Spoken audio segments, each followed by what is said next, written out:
But that's the reality. So if you're an average American, man or woman, and you see a story about Israel, most likely it's going to have to do with some sort of war, some sort of operation, or some sort of either Israel's attacked or Israel's attacking somewhere. Like that's just the reality. And therefore, you can't say that Israel is a country that's not vigilant when it comes to its military threats, and it's not aware of this reality. It's hyper vigilant. It always has been. I mean, it's fought wars every decade since inception.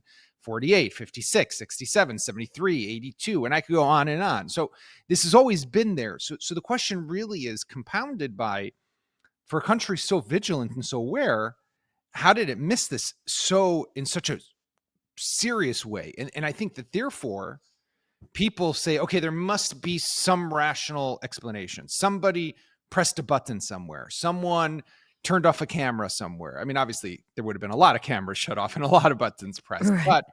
but it leads people, I think, to try to look for that type of rationalization. I don't see any of that anywhere. We haven't seen any of that evidence. And what I do think, though, just seriously happened, and this is the story that we tell in the book, is Israel over time, for a number of reasons, which we could get into, decided to adopt what we call the policy of containment. And it decided to create this policy vis-a-vis the Gaza Strip and Hamas, that it can keep Hamas in Gaza. It can buy them off with money. It can give them some economic incentives. Occasionally, if needed, and there is going to be some sort of conflict because they do something or we do something, okay, a few days or a few weeks at the most, almost always exclusively just the Israeli Air Force, never even really sending ground forces in, because what's the point? We're never going to topple them. It's not worth the price. So just keep them where they are. We are where we are, and we kind of live. And I'll use a terrible metaphor, but you'll allow me for a moment. We had a prime minister, and now he wants to run again for prime minister, Naftali Bennett, who for a brief period replaced Benjamin Netanyahu between 2021 and 2022 as the prime minister. And he had this terrible line that he said back in 2012 when he first ran for the Israeli parliament. He was asked about the Palestinian conflict, and he's a more hardline right-winger than Netanyahu even. And he said, look, the Palestinians are similar to this friend of mine. I have a friend from the army who got wounded in an operation, and a piece of shrapnel got stuck in his rear end. And the shrapnel's still there because they decided it wasn't worth removing. And sometimes when it's cold outside, it hurts a little. But when it's warm outside, it doesn't hurt. And it depends on the weather. And what he was trying to say was, it's something that you just have to live with. And occasionally it'll hurt and you'll deal with it. And sometimes, most of the time, it won't bother you and you'll just keep going. So that's a bad analogy. I don't like it too much, but it does set give some insight to the mindset of how all Israelis, really, everyone was looking at this. Yeah, because they got out in 2005, right? I don't even think most people. The history of Israel is so insane to even try and. It's like, where do you want to start? Do you want to start? Do we start at the beginning, like in 70? Do we start? It's just like so crazy to me. We start in Genesis, right? We start in Genesis, and then you're like, oh, okay. So here's the map. You're showing me all these different maps of like, here's the map from that they drew, and it's like this, and then they said no to this, and then here's the map, and then here's the like, it looks like a gerrymandered state in the United States, you know, like you're like, this is it's so insane. And I don't think it gets so complicated because you're like, okay, well, why did they leave in 2005?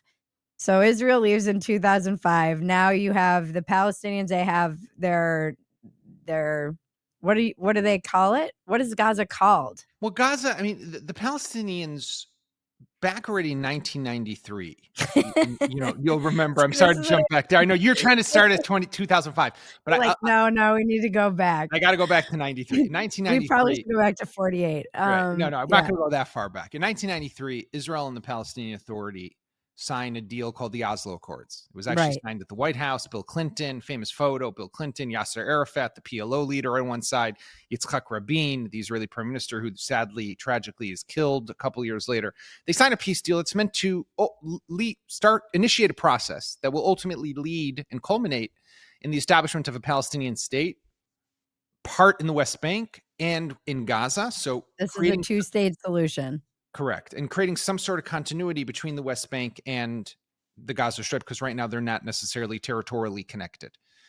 But they don't even, in the West Bank, it seems like they don't even want to go to Gaza. No, they don't want to go to Gaza. No. So what ends up happening, though, is that in 2005, when Israel pulls out of Gaza, it hands over the keys to Gaza. So Israel had military positions. It had settlements there. It had about 8,000, 9,000, what's so-called settlers, residents who lived there since the early 70s, pulls them out, disengages, as it's called, from Gaza, and hands the keys over to the Palestinian Authority and says, listen, we're going out to the international border.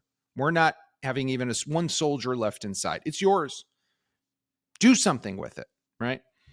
What ends up happening is that was in the summer of 2005. By January of 2006, elections are held in the Palestinian territories for their parliament, and Hamas wins the elections.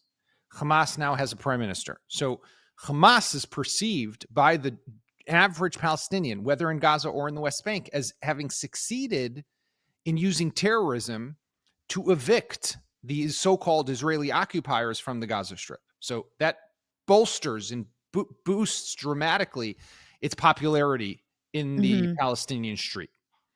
And then in the summer of 2007, so things kind of carry on as usual. And then in the summer of 2007, I remember like yesterday, because I was then just a regular beat reporter at the Jerusalem Post. I was covering the military beat. And we wake up one day, and it was in the middle of June, and suddenly Hamas is shooting at the Palestinian Authority guys. They're throwing them off the top of buildings. A group of them are running to the border, begging Israel to let them through. And Israel eventually does let some of them through. But effectively, the Palestinian Authority, so the organization with which Israel signed that peace deal back in 1993, is evicted from the Gaza Strip. And now it is Hamas land. This is only Hamas territory. And with Hamas, we don't have a deal. Hamas is a terrorist group. Hamas continues to attack us even throughout this period. So suddenly, what the Gaza Strip becomes, it's never an official state. It never receives statehood as its own, but effectively, de facto, it is a piece of territory, not big, but not too small, with about 2 million people, controlled by a genocidal terrorist organization. Right. And then the West Bank is as well?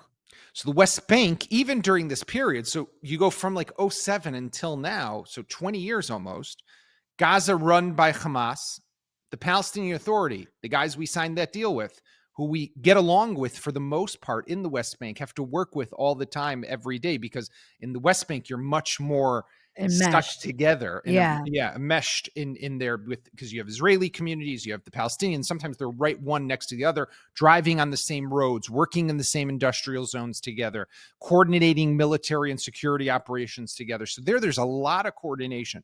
Gaza, though, cut off from Israel and cut off from the Palestinian Authority. They don't even go there. So very much you have a situation where in this tiny little sliver piece of land called the land of Israel, if we want to call it that, you have three entities that are pretty much running some portion of this land. And so the Palestinian Authority is still in charge in the West Bank. Correct. Although Israel does retain, and this has always been the big difference, Israel retains security, independence, and operational freedom in the West Bank. So if it's all these years, while it doesn't go often into the Palestinian cities, Ramallah, Jenin, Jericho, Nablus, some names people might be familiar with, but if it does have intelligence of something happening there, it goes in. Gaza, on the other hand, all these years, it watched from afar as Hamas amassed rockets, dug tunnels, trained out in the open, but it never went in to stop them in their tracks. It allowed that buildup to keep going and going and going. When one of the questions I was going to ask is, when they were getting all this money from Qatar and $30 million a year, a month. A month. Holy shit, a month. I always forget that it's a month. When they're getting this, no one in Israel is going, "What are they doing with all that money?" Like, it didn't occur. Did they know they were building this tunnel system? I have to tell you, and we write this in the book. I got my hands on one point on a PowerPoint presentation that the Israeli, excuse me, the Israel Security Agency, known as the Shin Bet, whose one job is to track, monitor, and confront and undermine Palestinian terrorist activities and basically Hamas. And I got my hands on a PowerPoint presentation that they had prepared about a year and a half before October 7th. And it goes through what Hamas is and what Hamas does. And also then it has a couple of slides on Hamas's budget, financial budget. And the numbers didn't add up. And I'm looking at this thing and it lowballs it at just like, 150, $200 million. And it's like, this doesn't make sense. We know that they're getting $30 million a month in suitcases of cash from Qatar. So that comes out to, I'm not so good at math, but that's $360 million a year, right? I mean, that's a lot of money right there. That's more than what they're saying is Hamas's annual budget. And I'm looking at this and I'm trying to understand how this makes sense. So I go meet with the former Shin Bet guy who I know well. And I say, explain to me what this is. And he goes through the presentation, which he's very familiar with. And he says to me, well, you got to remember, we're looking here just at the terrorist military wing budget. But, tunnels? No. That's a different budget line. And the fortifications, that's a different budget line. Like, I don't understand. All of Hamas as a group is a terrorist organization. What does that mean? So Israel was telling itself stories in a way that it was even like budget lining and separating how Hamas was using. So if it was digging tunnels, well, are the tunnels for terrorist activity? Are they not for terrorist activity? I mean, the state of mind was so off and so deep that it really penetrated into every way that Israel watched and looked at this. Wouldn't they be wondering why things aren't getting remarkably better for society there? Like, shouldn't they have had tourism and, like beautiful beachside resorts and restaurants and No, stuff? you're 100% right. I mean, this is a group that was getting billions of dollars a year, some of it from the Palestinian Authority, which continued to send money to Gaza to pay for salaries and to keep the place going. Their fuel issues, water issues. So the Palestinian Authority, as while it tried to still keep some ties and linkage to Gaza, it kept on paying those big bills. It got tons of money from smuggling of goods that went across the border, under the border with Egypt into Gaza, because Gaza also has a border with Egypt. So it's making a ton of money that way. People always forget that. Yeah, it's like a convenient fact that people forget. By the way, it's a very long border also, it's right? There's massive, too. Yeah. That is one of the most terrifying walls in all of the world, I think. It's crazy. Which, by the way, the Egyptians have built, right? The Egyptians built this wall because they don't want any of the Palestinians coming into Egypt. But you're 100% right. I mean, all this money going there, and Gaza looks like a hellhole. I mean, this is before the war. No real industry, no development, no real economic horizon, unemployment always high in the high 50s or 60% tiles. Young men not able to get a job. I mean, really no future for people there. Unless unless the only future, and this is why Hamas did this, is if you connect yourself to Hamas, then you have a future.